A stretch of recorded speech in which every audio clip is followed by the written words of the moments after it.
and welcome to this episode of Cuppa Press. Today on our show, we have Mrs. Synne Linden, who is a very good friend of mine who is from Sweden and who also holds a creative writing degree and is a very strong advocate of stories. And today, we are going to be touching upon a number of topics with empathy at its core. We are also going to be talking about stories, we are going to be talking about brand personality, brand voice, and how you can create the binge-worthy content experience with your creative writing. So without further ado, I would like to welcome Synne. Hello, Synne. How are you doing? Thank you so much, Akshay. Thank you so much for having me. It's a nice autumny day outside, which I quite like.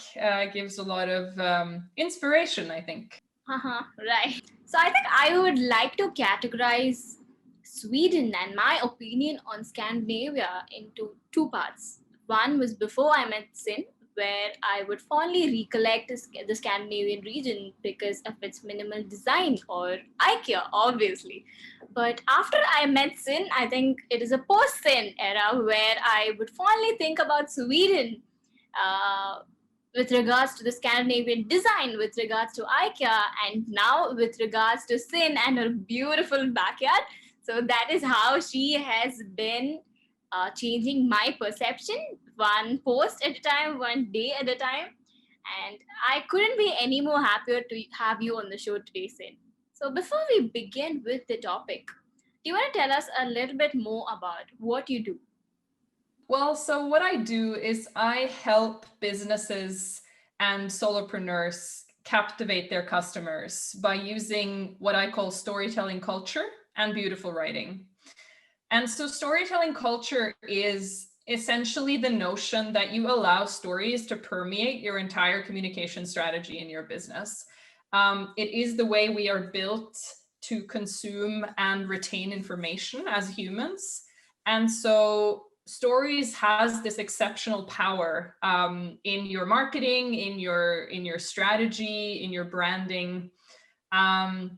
And so that's what I help, companies do. To begin with, Sin, how did you get started into creative writing?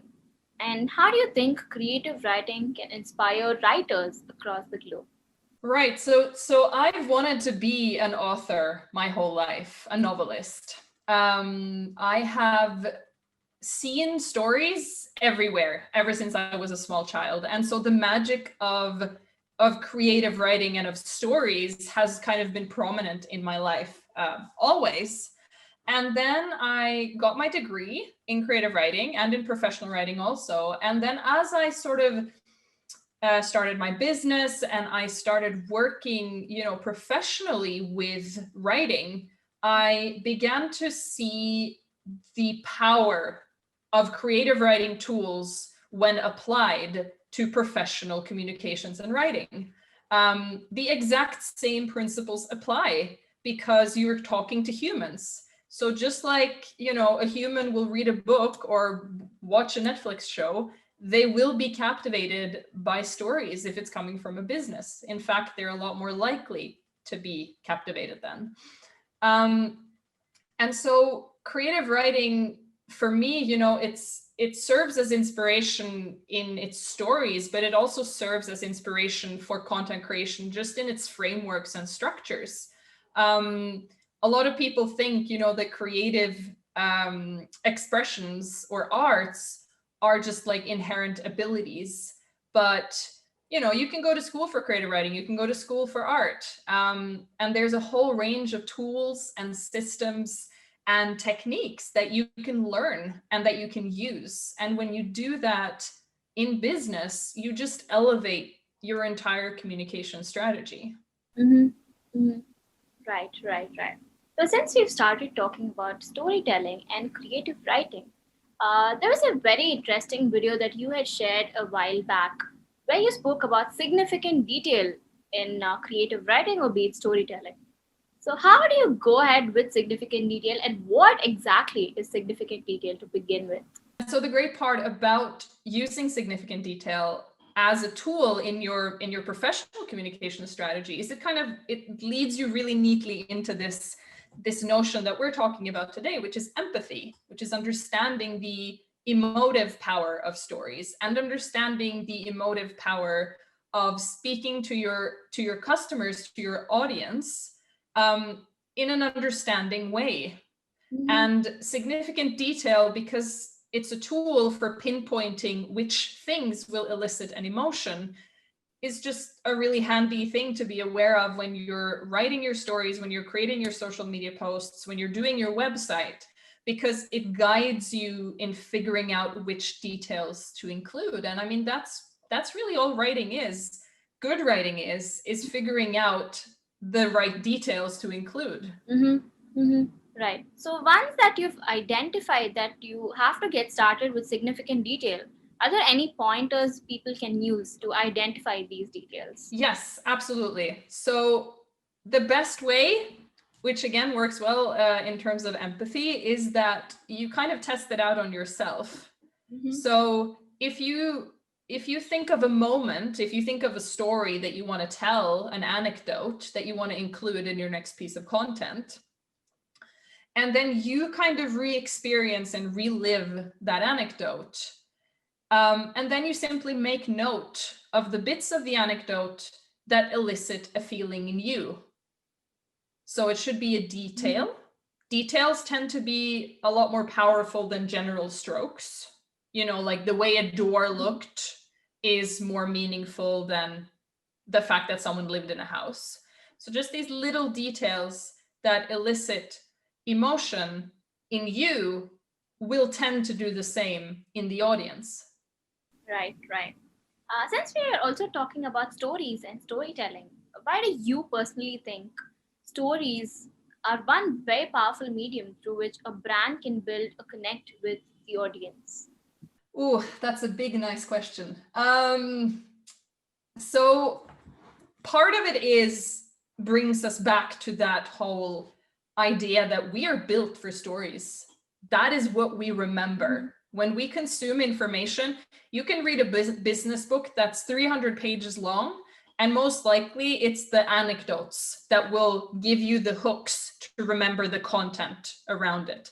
So it serves as attention hooks, so to speak. It also is an exceptionally empathetic tool.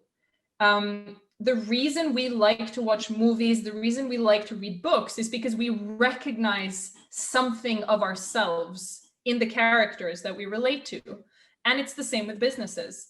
If an audience feels that you understand them and they feel then in turn that they can empathize with you, almost like a persona, then you have a very solid foundation of building a relationship. And once you start to build a relationship, you know, the sale is almost an afterthought, because it's the relationship that kind of sustains and lifts up the interaction. Right, right. Typically people tend to fit these stories into certain frameworks, into certain narratives. But I personally feel not every story fits into the given narratives. The most common narrative being make your customer the hero and make your brand the solution or the guide. So, what's your take on that, Sin? Yes, absolutely. So first of all, I agree with you 100%. Not all, frameworks are there to be broken. Rules are there to be broken, and it's the same in creative writing and in business writing and storytelling. It's a very popular structure these days is the hero's journey, that you're always supposed to position your company as the guide and the customer as the hero of the story. And it's kind of, and that is a great structure. I mean, there's a reason pretty much every Disney movie ever follows this structure. But there are so many nuances to storytelling. There are so many different types of narrative that you can tell, and they all resonate. And I think it's a shame to sort of confine yourself and your business to just a single structure. That would be kind of the same as trying to say that your identity is only 2 adjectives and not 100, which it in reality is.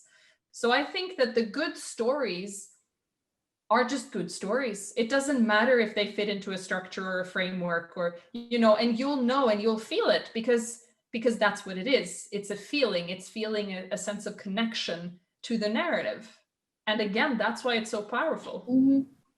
Talking about being empathetic, it kind of leads me to my next question, where being vulnerable and being unique and being your true authentic self is a rarity these days, and it actually is a superpower. So, how do you convince writers, marketers, or brands even to show up and be their true self, to embrace vulnerability? Because that is not something that everybody is ready to do because of fear, because of inhibitions. So, how do you suggest brands embrace vulnerability and put their true self forward? Yeah, and that is probably one of the biggest challenges there is, you know, and that is also the fear of telling, especially telling personal stories, because you are vulnerable, you are putting yourself out there, and you don't know how people are going to react. I think the most important aspect of tackling that challenge is to make sure that you are aligned and connected and clear on your values. Because if you act in accordance with your values, whether that be personal values or business values, then that is true and meaningful. And it also creates a safe space. So if you know that this story or this anecdote, you know, I'm uncomfortable sharing it, I feel vulnerable sharing it, but it ticks the boxes of the values that I would like to communicate, then it becomes easier to do so. And in a team, if you're clear on the team values, it will also be easier to share it with the team and for the team to support the stories. And the second component of it is that people do business with people. People buy from people. We as human beings are very good at seeing through lack of authenticity. We're good at seeing through lies. We're good at seeing through a facade. Mm-hmm. So more often than not, you will experience a lot more support when you dare to be vulnerable. Now, obviously, the trick is for a lot of companies, they're afraid that if they say what they actually are about, they will push away potential clients. Mm-hmm. But I argue that would have happened anyway, maybe just a little bit further down the line. And stories are actually also a really good space to communicate values without making it personal. So maybe you have an anecdote from your life that's very personal to you and that you would like to share. And then through, you know, the power of storytelling, you can take the learnings from that story and create your own narrative so that you kind of remove yourself and the possibility of you being attacked for being vulnerable or not being accepted for being vulnerable, and just creating a narrative that still communicates the same thing and is still as authentic, but that is kind of a safer thing for you to put out there. Mm-hmm. So once you decided that you want to put your true self out there, I think two things very strongly determine how you come across to your readers. One of them being the tone of your voice, and the second one being your personality as a whole. And that also kind of explains why it is one of the most challenging tasks for brands, for marketers, for writers, and for every single stakeholder involved.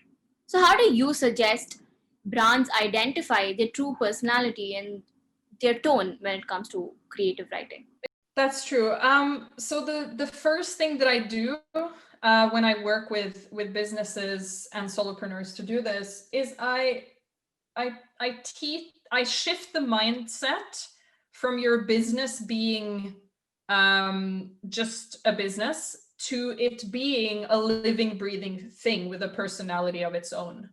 So I call it your business narrator. You can call it a brand voice, but you can also call it a business narrator, just like a novel has a narrator or a TV show has a narrator. And at its core, it's about them getting to know that person. Who are they? What do they care about? How do they speak? What do they speak about? How are they approached? How do they approach?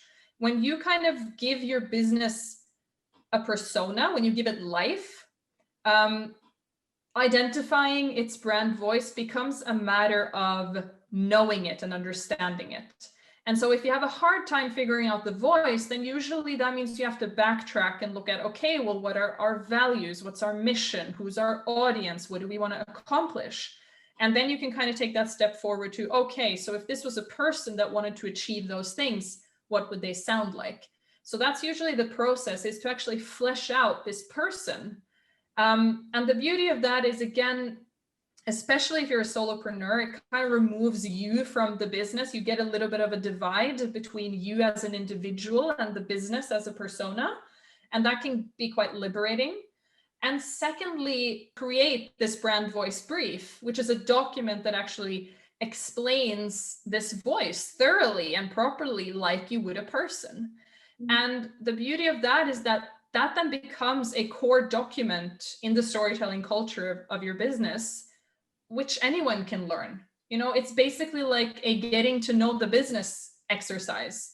And that means that someone from marketing can write a blog post, or someone from accounts can write a blog post, or the CEO can write a blog post, or a social media post, or a feature. Because you have this voice, you have this persona that you can relate to and empathize with. So you actually end up building a relationship with your business. And the trick then is to actually get to know your business as well as you know your best friend, you know, because then it's easy for you to envision how they speak and what they say and what's important to them. Now, that is something that I'm always going to remember. The best friend reference is something that I am always going to personally remember. So I think we are moving towards the close of this episode, Synne, and to give you the final few questions. So my first one would be, how can brands make the communication more captivating and interesting?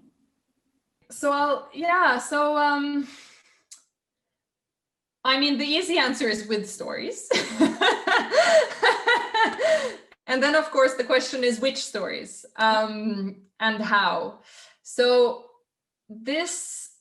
the real key to that is to understand and truly empathize with your audience, with your customer, potential and existing.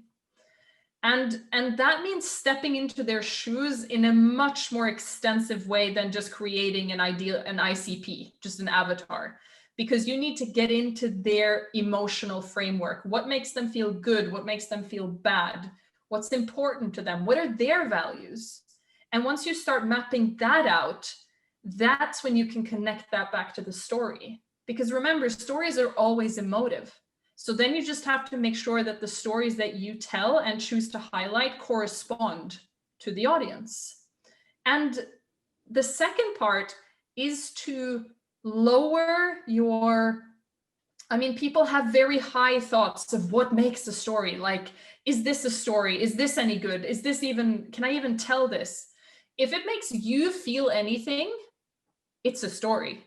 Mm-hmm. And that can be an exchange with someone you bought coffee from, or something you found on the street that reminded you of something else. It doesn't have to be these great big narratives. Everything is a story if you just tell it right. Mm-hmm. Right. Got that. So this is leading me to my next question, which I definitely am excited to hear you talk about. Is how do you create binge-worthy experiences, right? Because people are ready to binge on Netflix shows all day long and even weeks together. But I wouldn't say that is the case with every webinar and with every blog post. So how can brands create this experience, the binge-worthy content experience for readers? So the first thing you need to do is you need to shift your mindset about the content you're putting out. And when I say shift your mindset, I mean you need to add a lot more value to it than what most businesses do. Most businesses, they think, okay, we want to rank on this keyword and we got to hammer out 1,000 words on that keyword every week for 10 weeks and then we'll rank on Google. The problem with that is then you're not writing for people, you're writing for Google. So So if you look at, Netflix shows, they're big budget invested things, maybe 10 writers got together to make this beautiful narrative and to connect it to the audience, so that's the first step, is to really understand that you want to be placing value on your content, because it is valuable. Stories are meaningful and they're valuable and they deserve that focus. And then the step 2 is to not be so afraid to use creative tools professionally. Play around with character, use dialogue, make some fun videos, create a completely associative blog post that's just your reflections. Try it out, test it, because people are creative beings. Your customers are creative beings. They want to consume this stuff. That's why they binge Netflix and not webinars. So by allowing yourself a little bit of leeway to be creative with your business content, you're going to approach that binge worthiness more and more. Right. Beautiful. This brings me to my final question. According to you, which brand do you think has done storytelling and creative writing exceptionally well? If you have to just pick one brand, which brand would that be? You mean in general, like a brand that does storytelling and empathy and stuff well? Nike is fantastic. They do it in every, from their tiny little slogans to big campaigns. They're always telling a story. It's always emotive. It's always empathetic. You always recognize yourself in those stories. And that's why, you build a community then that wants to be a part of your brand, Absolutely. I will give it to Nike as well. It's exceptional how much they convey in very limited time, be it a very short ad clip or be it a copy. I think they are killing it. So that is a brilliant pick, Synne. So with this, we have come to the close of this episode of Cuppa Press. Thank you so much for being here, Synne. It was great talking to you. I had a lot of fun, and I hope you had a lot of fun as well. I did. Thank you so much, Akshay. It was a pleasure being here. Thank you so much for having me.